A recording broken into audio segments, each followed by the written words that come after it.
For the next word from the cross, we turn to John's Gospel, chapter 19, beginning at verse 25.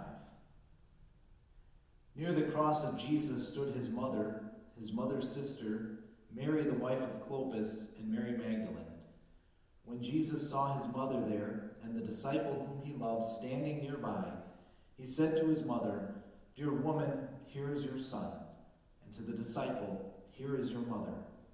From that time on, this disciple took her into his home. It seems like one of the most natural things you would address if you knew you were going to die. We write wills, we pick out guardians, we face death perhaps with one of our greatest concerns about death, not actually having to deal with death ourselves, but that worry and that concern and that fear about those we love and what's going to happen to them perhaps when we're gone. Here Jesus addresses that concern. There at the foot of the cross, he sees his mother Mary. His mother who is enduring this great torment, dealing with the pain of seeing this happen to her son. It's the most vivid and painful fulfillment of what Simeon had said long ago in the temple. And a sword will pierce your own soul too.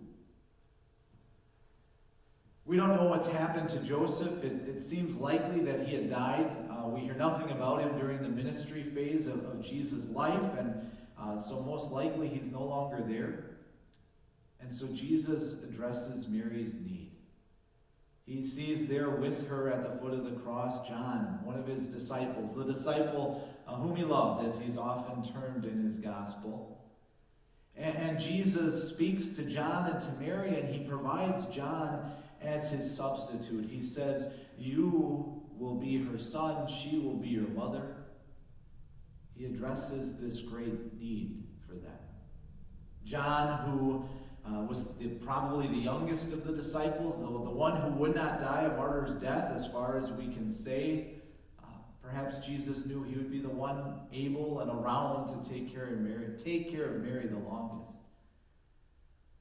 But there's something more comforting here too, as you see these events unfold and you hear these words from the cross. You see, Jesus is still at work. Jesus is still actively living a perfect life for us.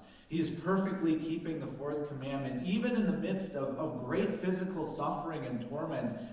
Times when we give ourselves a pass and say, well, here's why I wasn't carrying out my love for my neighbor in this moment, because of this great pain. Even then, Jesus is being the perfect son, loving his mother and caring for her. Who of us would claim to be the perfect son or the perfect daughter? If anyone answered that at home, please text me your cell phone, your parents' cell phone, so I can check. I'm just, curious a little bit. But we don't need to despair, do we?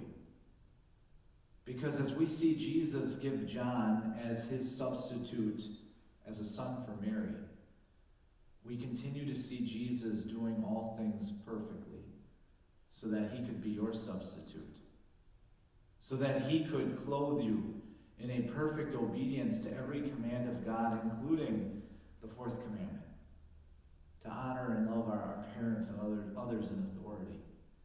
Jesus says to Mary, "Here is your son," but what does Jesus say to you?